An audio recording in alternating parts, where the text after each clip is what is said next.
Hello, everybody. So my name is Herve. I'll be presenting our prediction results on behalf of the Carissima Lab from the NRC located in Montreal, Canada. That doesn't. Oops. Hold on, I have a problem changing slides here.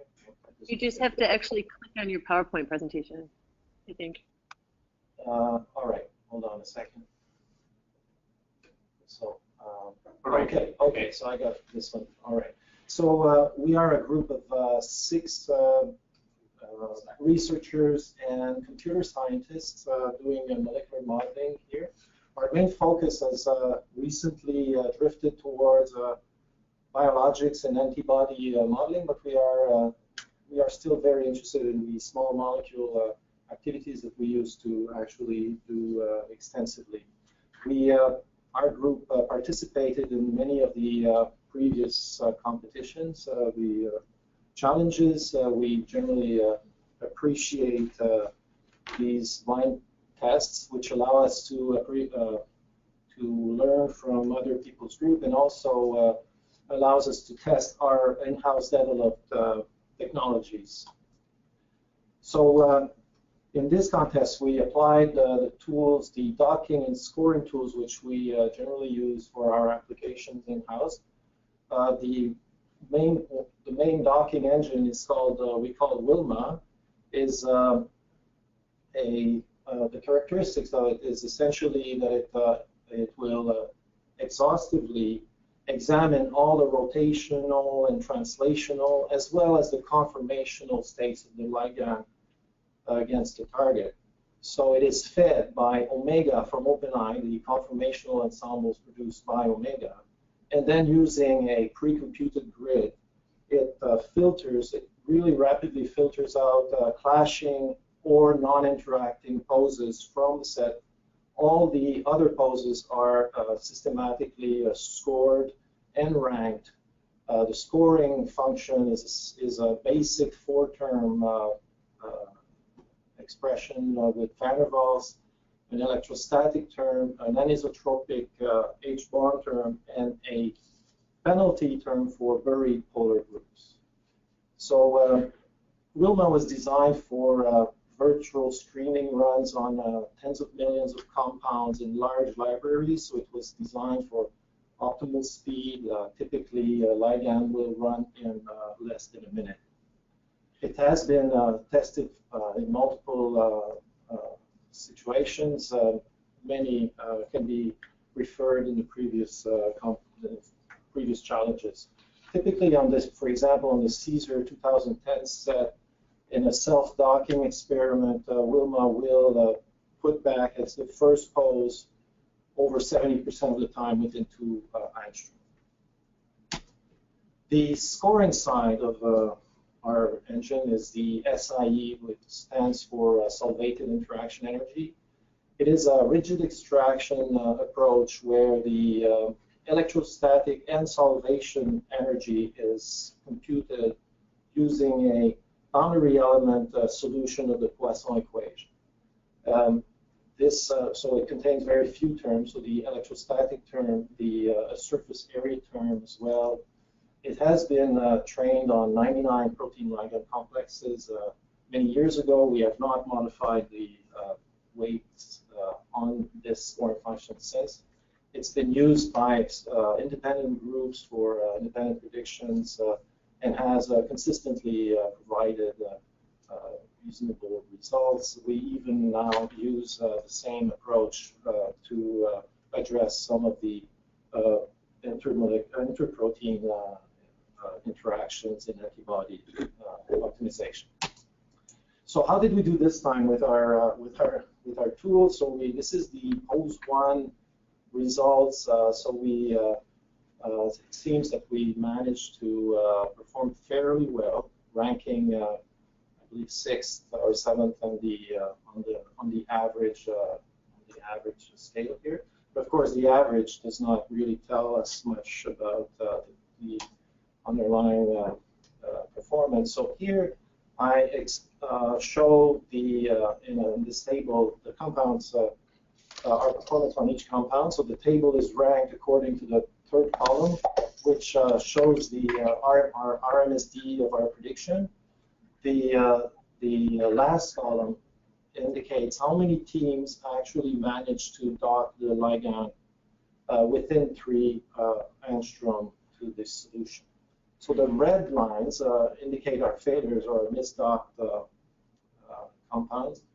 The yellow are compounds which we almost got right. That is, the binding mode is correct, but the compounds were slightly shifted.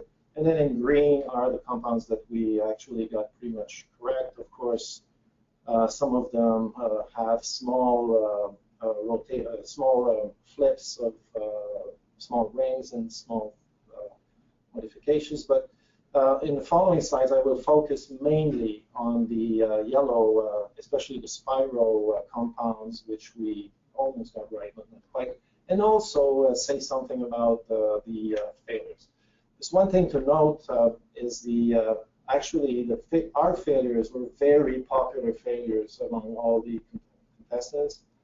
4 of the 6 were actually failures for everybody, and the other 2 were success. Only 3 teams were successful on 1 hexoxazole and this miscellaneous 5.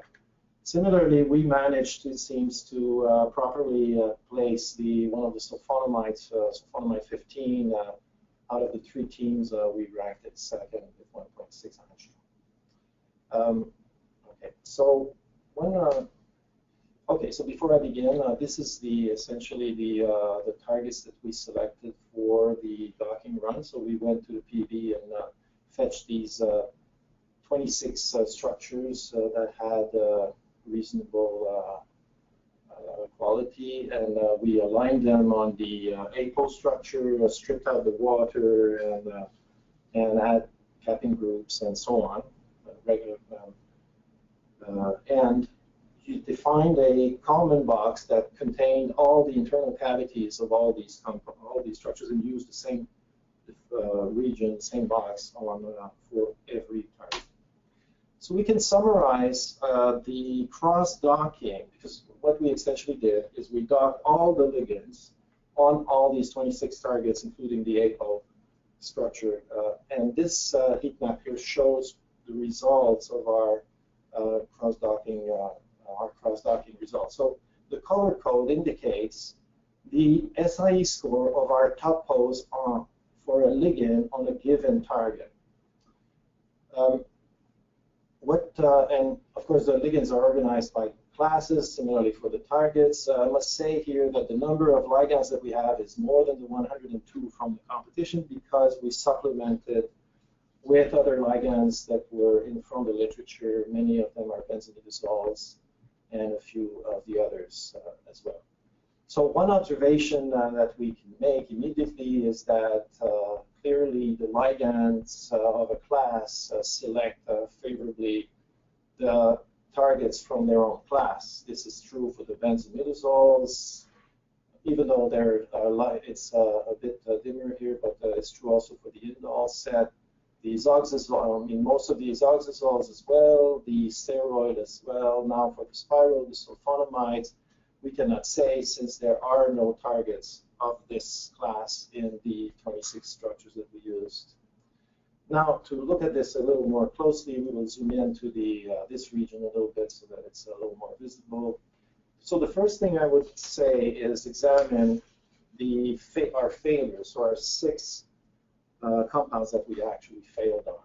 So here I highlight the structure. So the 2 isoxazoles that we failed on clearly are atypical if you compare them to the rest of the class. So probably do not share the same binding mode. And in fact, they don't from the solution that was provided to us.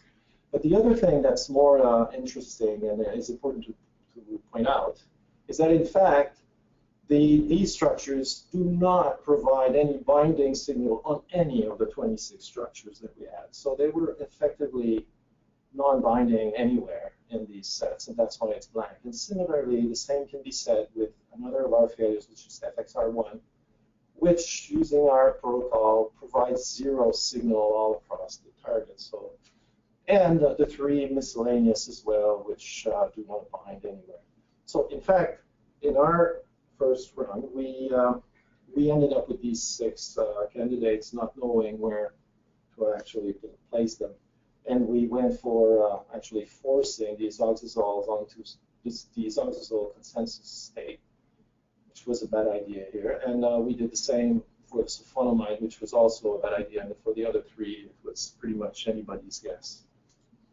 Now, regarding the spiro and the sulfonamide class, our standard protocol, which is selecting the best scoring pair or the best scoring pose among all the targets, gave us a little bit too much variability in terms of the pose consensus. So we decided to actually change slightly our protocol and look for the target that provided the most consensual binding mode. In doing so, we ended up picking the 3-FLI structure, which also seemed to provide the binding, open binding mode for across the sulfonamide for the spirocycles and the other sulfonamide set. Now, if we look at, this is a, okay, so here I'm showing the 3-FLI in gold. Yes, okay, and in gray, the solution that was provided. We see that for the sulfonamide guess, even though the backbone shifts quite significantly, our guess was pretty accurate. Now, for the spiro, unfortunately, our choice of 3-FLI pushed our selection, which is the one on the right, slightly by 2-3 angstrom, which is unfortunate. In other words, we did not pick the right choice. We could the right target. We could have selected the 4QE8, but 4QE8 unfortunately has a side chain that is slightly turned, which also obstructs. So we were, as we said here before, that only a single side chain away from getting that answer right.